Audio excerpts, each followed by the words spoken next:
Hi, everybody, and welcome back to our last segment in Mental Health Awareness Month as it relates to Marilyn Monroe, the icon. I'm Nina Boski, and this is Gary Vitacco Robles. Hi, Gary. Hi, Nina.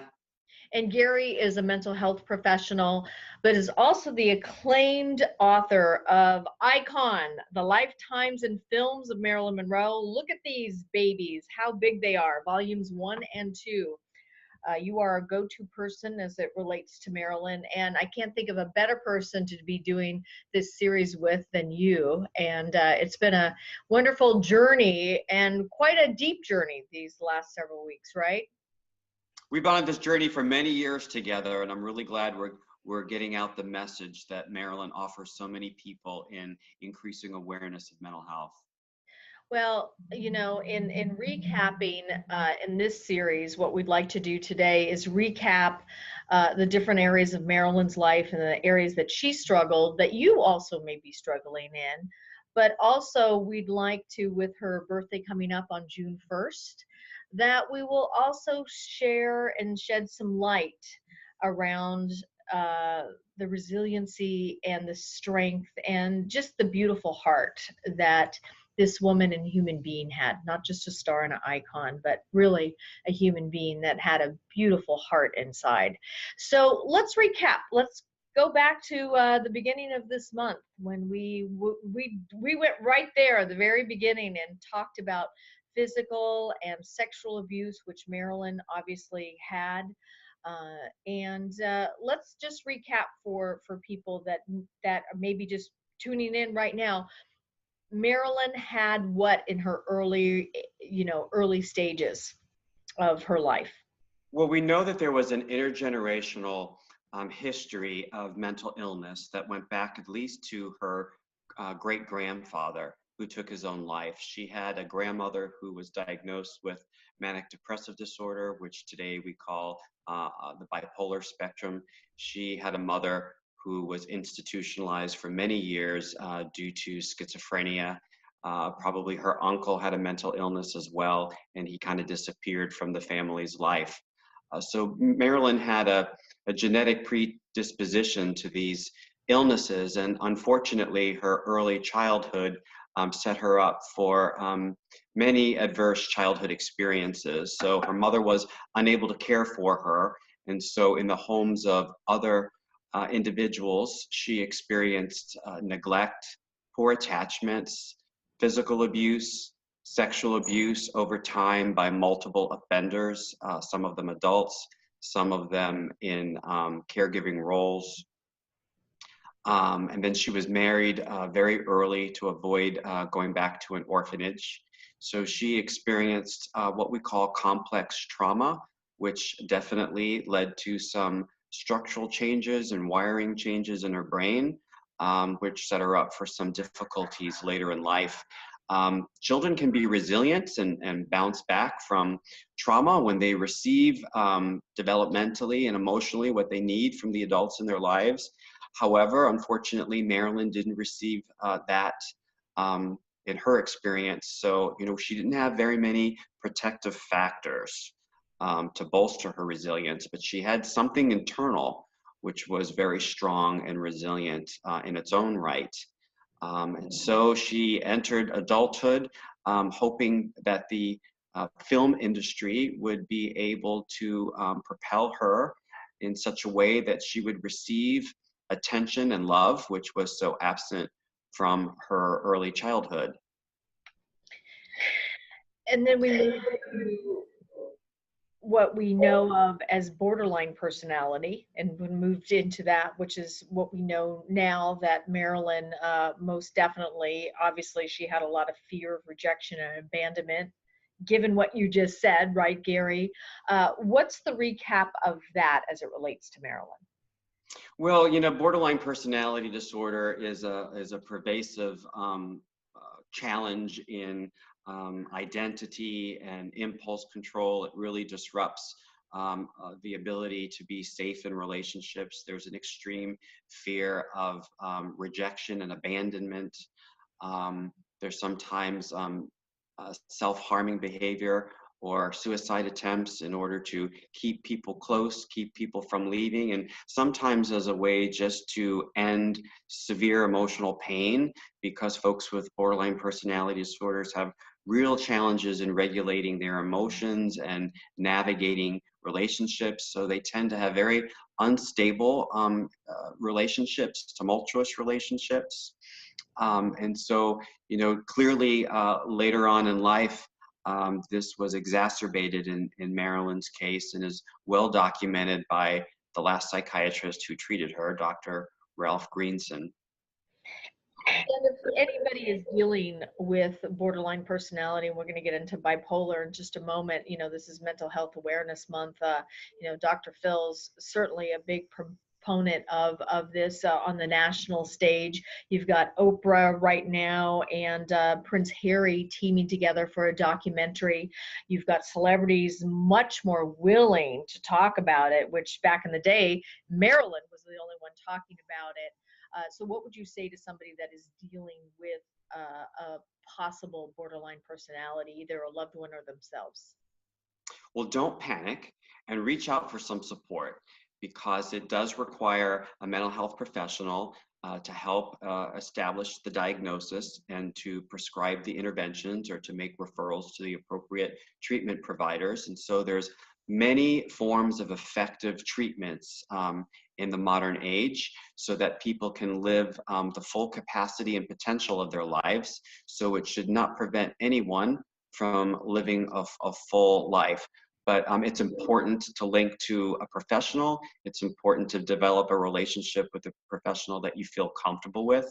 And that might take some trial and error, but don't give up. The other thing that we talked about is bipolar. And if you could distinguish for people the difference between borderline and bipolar disorder. I know I've asked you several times during this series, but it gets very confusing for people because, it's not just one or the other. You may actually have both. Bipolar disorder is characterized usually by at least an episode of major depression, which would involve hopelessness and sadness and inability to enjoy life, appetite and sleep disturbances, guilt, negative thoughts, thoughts of death and suicide, and also episodes of mania or hypomania. And mania is an expansive, elevated mood, which might also manifest as irritability, a lot of risk-taking behavior, burst of energy, decreased need for sleep, goal-directed activities, involvement in risky behaviors that could lead to negative consequences. And sometimes it doesn't reach that level of a mania. Sometimes it reaches the level of a hypomania, which is less severe, might not be as easily identified and missed. And so, the diagnosis also needs to be made by a mental health professional. And there's many medications and evidence-based treatments for bipolar disorder where folks can live again full, happy life capacity. So with borderline or bipolar, the key here, and you heard Gary say it, is to reach out for help. And to also know that we are living in a day where there's so many resources, guys. You can get out there, you can search the web, you can ask people. And I love what you said last week as it relates to bipolar is let's not look at it and let's be very mindful about what we call people.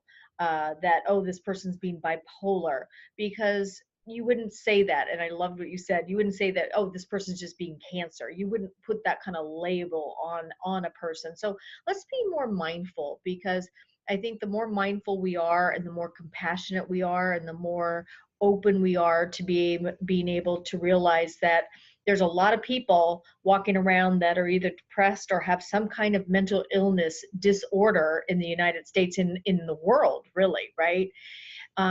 So we have, sexual and physical abuse. There's trauma that can be overcome. You've got borderline personality, bipolar disorder, extreme anxiety. And yet, this woman went out to the world and achieved so much that people without this trauma, without these disorders, can't even achieve. I mean, this is pretty remarkable coming from a woman that probably for all of us is it would be a hard thing to achieve, Gary. So what do you say to that? Well, this is what's so inspirational about Marilyn, in that she does embody the American dream, because she is an example to us that no matter what adverse conditions we've survived, if we just work hard, we can achieve greatness. And this is what she did at a time in history when there was so little treatment interventions that were effective for her. She really was the first public figure to disclose sexual abuse, which was so brave in her day. She allowed herself to be vulnerable, and in just putting it out there, I think she educated the world about something that was taboo, that really wasn't discussed. And so Marilyn was able to establish her own motion picture company. She made herself famous across the globe. She's transcended death. She continues to inspire people today as a historic figure. She is a Golden Globe award-winning actress, a legend, and kind of our Cinderella story. And just because she has a sad ending, it shouldn't take away from her strength and her resilience and her great accomplishments. And I think one of the things that people don't realize is the caricature of Marilyn Monroe was a made-up version of, that was not her. And so many people thought that that was. And so if you're watching this for the first time and you watch all of her films and you look at her and you think, oh, that's Marilyn, that's just who she was. She was kind of this ditzy blonde. She was extremely intelligent. She was extremely well read and read and she'd probably read your book from start to finish. I mean, because she would be so amazed that, 2 volumes worth, right? We should all be so lucky to have somebody be able to be able to write our biography like this. And so many biographies have been made of the star, not only in books, but as movies, as well as what we're doing together too on the documentary, as well as the film. So you look at Marilyn and she has so much, and every person that I talk to that is a Marilyn fan, there's usually one of these different buckets. It's her glamour and beauty that people relate to. It's the fact that she's this famous movie star. It's the conspiracy and, oh my gosh, the intrigue of the Hollywood rat pack and the Kennedys and all of that, and all the powerful people she was connected to, the tragedy of that as well. But then I think the one that stands out the most is the fact that she had such a caring heart and a vulnerability that speaks to, I think, the longevity of today. What do you think about that when I share that with you? Well, it reminds me of all those great stories about Marilyn, that if someone admired a sweater that she was wearing, she'd take it off her back and give it to them, or have one ordered in their size and send it to the house. I think of Marilyn rescuing pets and rehoming them to the children of many of her friends. I think of the children of many of her friends who developed relationships with her and talked so lovingly about her as kind of a child woman who was really able to relate to children in a very special way, because she always kept the child within her at close hand. Despite what she had been through, she never became kind of embittered. She always kind of maintained that wistfulness, that hopefulness. She was a hard worker, who left her fame at the height of her fame to take a huge risk to leave Hollywood to study acting, because her ambition was to become a great dramatic actress and to be a wife and a mother. And so she left Hollywood to study acting at New York. She was ridiculed, thought to be pretentious or ridiculous, but she did that nonetheless. And she came back and performed in Bus Stop and wowed the critics and received a Golden Globe Award nomination. And as a woman in mid-century America, she was very independent. She formulated her own motion picture company. She co-produced films, some uncredited. And she was so adept at self-improvement. You know, she had a 10th grade education. She went to school at UCLA to study literature and the arts. She had a 400 book library that included Tolstoy and Camus and, I don't know, many books that I have never even attempted. So, with her birthday coming up, and there's going to be Marilyn fans around the world being able to celebrate her, how would you like to celebrate her this year? Well, I'd like to celebrate Marilyn as the woman who she really was, who isn't always the woman who's depicted in the media or in some biographies or in some dramatized accounts of her life. I think sometimes that does her a great disservice to kind of think of her in that way that she perpetuates, but to go back to the origin of who she really was, little Norma Jean Baker, and her great rise to fame, the impact that she had on the globe in these last close to 70 years, I would say. She engenders a lot of empathy and compassion. She allowed herself to be vulnerable, which makes, I think, many of us, it's easy to relate to someone who makes themselves vulnerable. And in this day, this era that is not always kind, she tended to live a very kind life. So I'd like to say for everybody out there, as a Marilyn wish this year, is to be kind. Is to be kind. And so we can kind of hold that thought, not only for Marilyn, but for you, as you may be going through a mental illness issue, you may be going through a trauma, whatever it is. You know, she was able to achieve so much in her short life. And I think what you would want for everybody watching this is that you really do get the right help and that you can transform that in life in a way that she wasn't able to. And so if you want to honor Marilyn's birthday only for yourself or a loved one, is to get the right help and to get the right diagnosis, whatever that may be for you in your life. And Gary Vitacco Robles, I know we're going to read something from Marilyn that she wrote, and it really kind of depicts who she is. You cannot put her in a box. As much as I wanted to during this mental health awareness is put bipolar in a box and borderline and everybody in a box, just like most of us. You can't put her in a box. But I also want to thank you for spending this journey with me over these last several weeks in honoring Marilyn and honoring Mental Health Awareness Month. And hopefully some people can get some help and really transform. It's been my pleasure, Nina. And so this is Marilyn's poem.